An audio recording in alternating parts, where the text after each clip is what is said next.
estou especialmente emocionada, então se eu derramar a emoção pelos olhos, é o amor que escorre através das lágrimas, né? É o amor que a gente sente. Então eu queria também devolver o agradecimento, porque há 7 anos o Pedro deixou eu fazer o encontro de Jesus no Geal, ainda era lá do Barato Espírita, né, Pedro? E a gente vem aí há 7 anos, todo ano, trazendo um tema novo.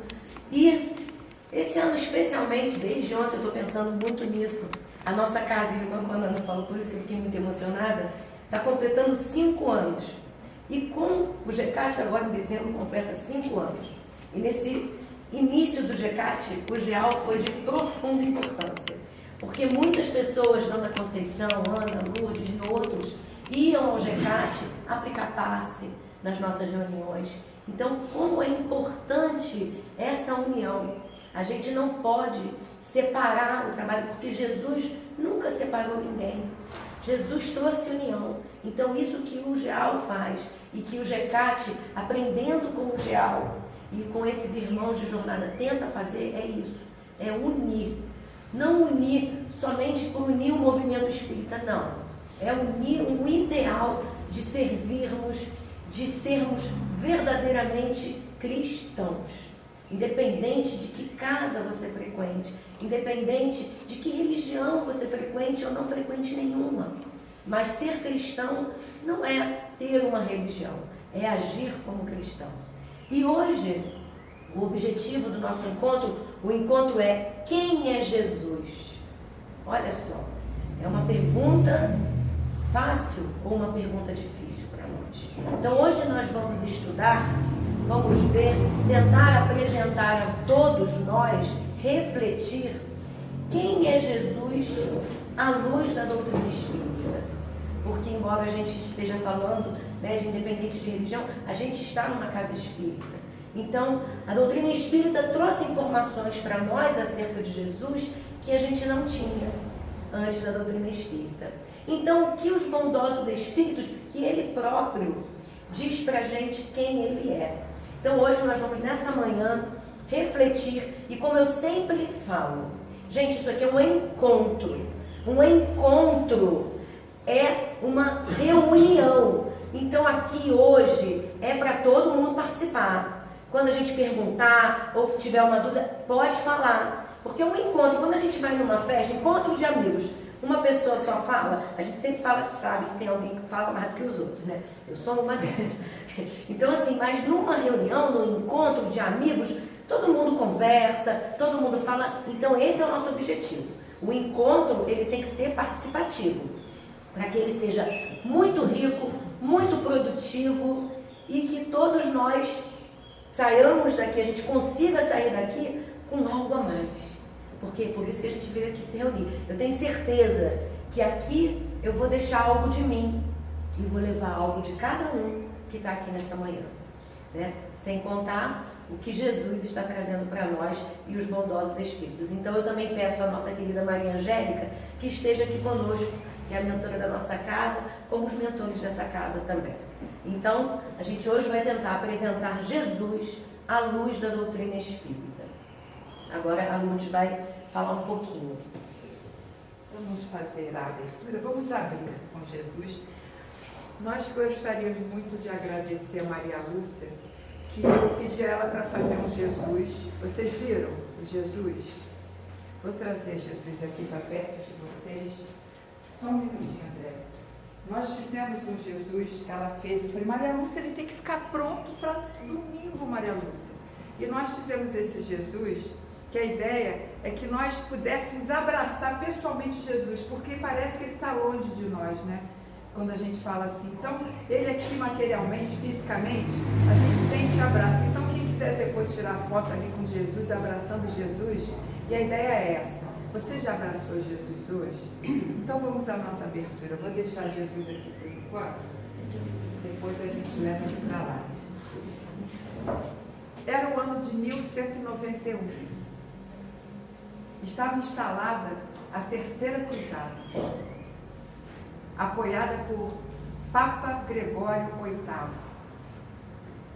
A Terceira Cruzada foi conhecida como a Cruzada dos Três Reis. eram 3 reis que comandavam a Terceira Cruzada. E esses 3 reis queriam, o que a gente sempre ouve, tirar os muçulmanos da Terra Santa. Queriam que os cristãos tomassem posse, mais uma vez, da Terra Santa, Jerusalém. E esses 3 reis fizeram de tudo, combateram, brigaram, mataram. E foi Ricardo Coração de Leão que tomou a frente dessa Terceira Cruzada na Inglaterra, com seu batalhão, com a sua tropa. A tropa era imensa. E na última tropa, tinha Lucas, um rapaz jovem, nos seus 30 anos, de auge, de saúde, de bem-estar, de energia. E Lucas tinha muitas dúvidas em relação a isso. O que eu estou fazendo aqui? Por que eu, como cristão, vou participar de uma tropa que o comandante pede que a gente aniquile os cristãos, aniquile a todos aqueles que passam por nós? E aquilo para ele era uma coisa muito difícil dele compreender.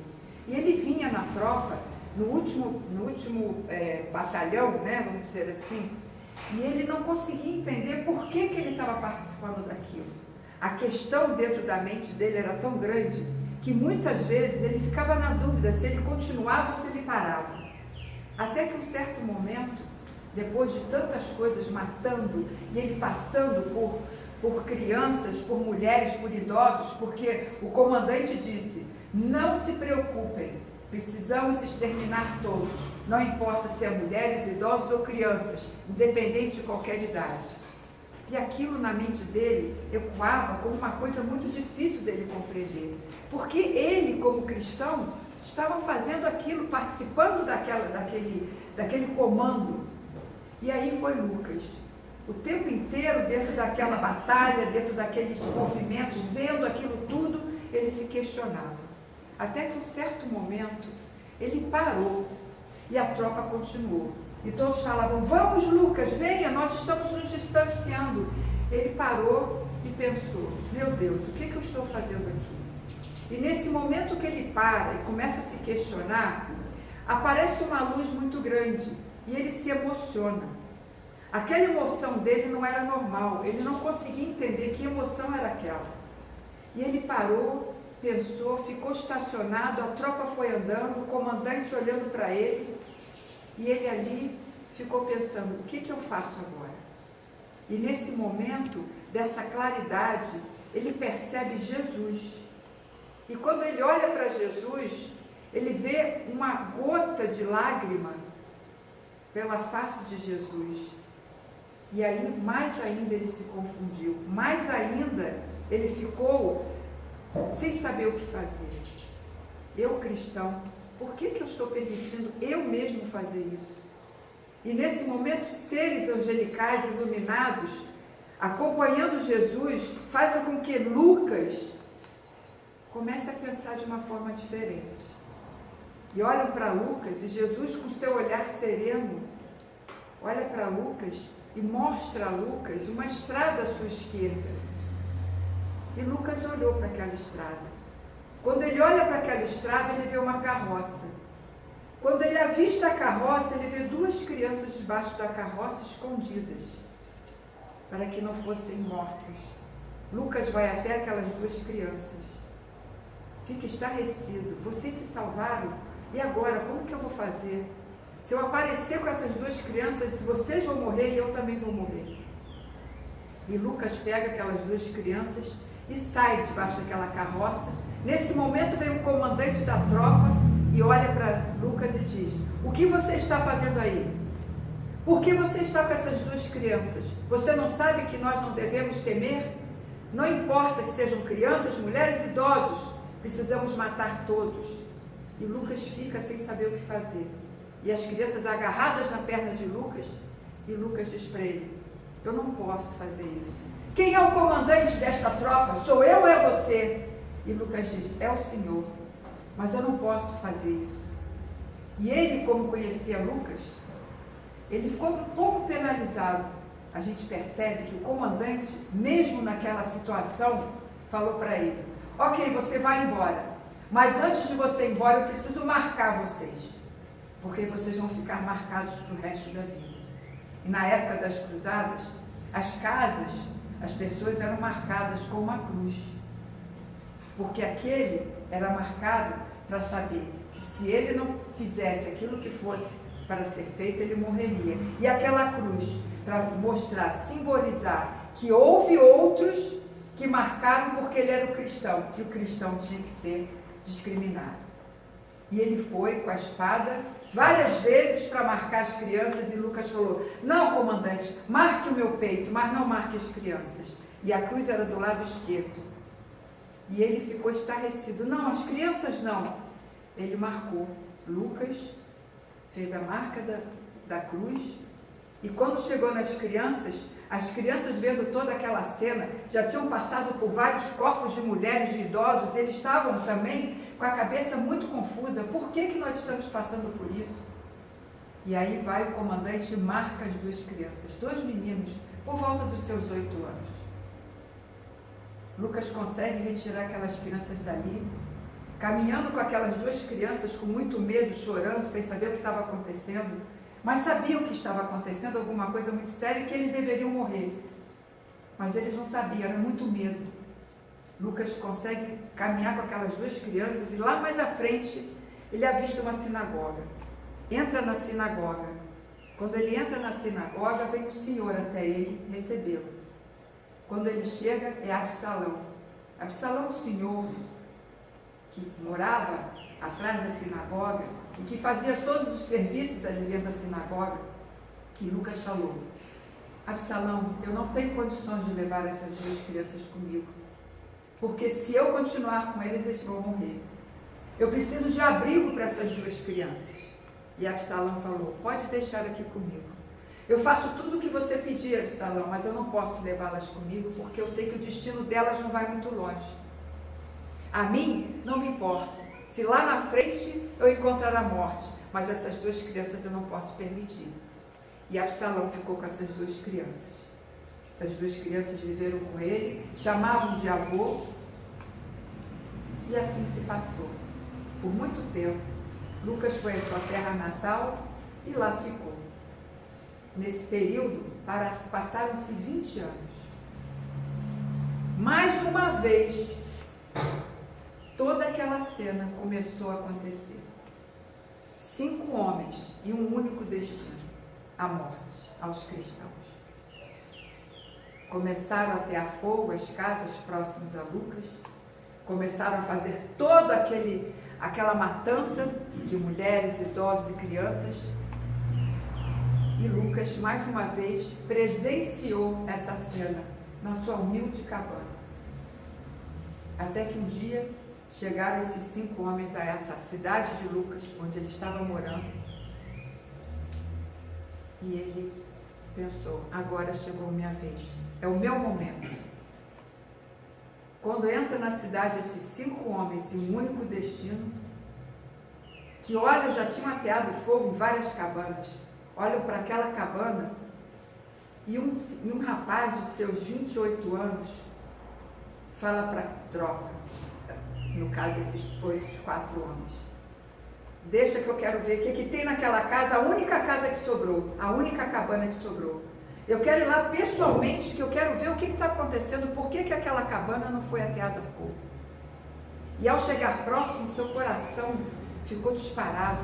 A emoção dele foi muito grande, ele não estava entendendo o que estava acontecendo. Ele era o comandante desses 4 homens. Chegando naquela casa, ele entrou, viu que era uma casa pobre e falou para os 4 homens: pode deixar que eu dou conta dessa casa.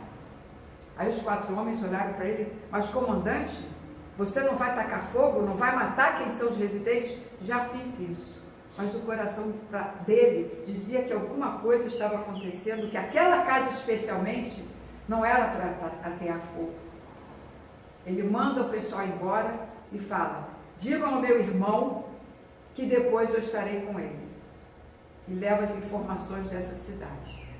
Ele entra dentro dessa casa, quando se depara com um homem, já com seus 50 e poucos anos, quase 60, e ali ele trava uma conversa. porque eu não consegui fazer o que eu tinha que fazer. E esse homem olha para ele e diz: quem é você? Eu sou amando desses cristãos que precisamos exterminar. Meu comando foi embora e eu aqui fiquei. Alguma coisa me trouxe aqui e meu coração me dizia que aqui eu não poderia mexer. E ali se trava uma conversa, um diálogo, e nesse momento que eles estão conversando, vem à cabeça desse rapaz várias imagens do que ele havia sofrido. No momento que ele pega a espada dele e coloca no ombro daquele senhor que estava na casa, veio várias imagens na cabeça dele que ele ficou atônito. O que é isso? O que está acontecendo? Por que eu estou vendo tudo isso? Ele manda o senhor virar de costas, e no momento que ele vira de costas, ele vê toda aquela cena que ele havia presenciado já na cidade dele, daquela matança dos homens, mulheres, idosos e crianças. Ele vira de frente e o senhor fala para ele: Caleb? Caleb? Que Caleb? Quem é Caleb? E o senhor fala para ele: Caleb, sou eu, Lucas. E o rapaz fala: como assim? Quem é Caleb? Quem é Lucas? Você é Caleb, eu sou Lucas. Você está maluco? Quem é Lucas? Como você me conhece? Como você sabe que eu sou Caleb? E Lucas fala para ele: Caleb, não faça isso. Sou eu, Lucas. Você quer ver como sou eu, Lucas? E ali travou-se uma conversa, e naquele momento em que ele chamou Caleb, Caleb veio com toda aquela cena de toda aquela tragédia que ele havia vivido. E ele disse para Caleb: Caleb, Jesus é judeu. Ele não atacava muçulmanos nem cristãos. Por que você está fazendo isso, Caleb? Caleb fica sem saber o que fazer. Mas a ordem é matar. Caleb, nós temos uma marca. Nesse momento que ele falou, nós temos uma marca, Caleb bota a mão no peito e a sua cicatriz dói. Dói muito. Mas não a cicatriz, a dor do que ele havia passado. Caleb olha para ele e chora em prantos. Por que, Lucas? Por que eu sou cristão e pratico isso? Por quê? E aí Lucas conversa com ele da melhor forma possível. Cadê Absalão? E ele fala: Absalão morreu. Aí eles começam a conversar e a lembrar de tudo aquilo que eles já haviam passado. Caleb, eu salvei vocês dois. Por que você vai cometer o mesmo crime que você vivenciou? Não faça isso. Eu não sei quem é Jesus. Esse Jesus que você fala, Lucas, eu não conheço, eu desconheço. Então vamos conhecer esse Jesus agora, Caleb. Fica aqui para conversarmos. E ele ali ficou.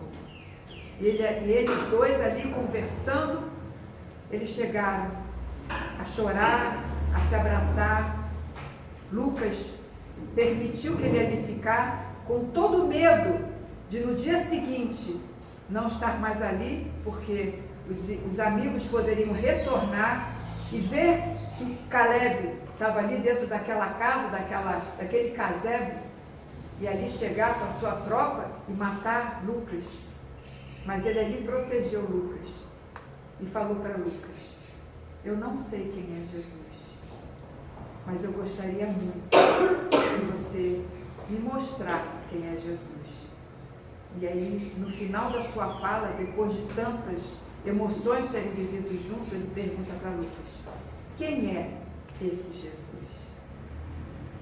E aí fica a história para a gente começar o nosso encontro de hoje. Quem é Jesus?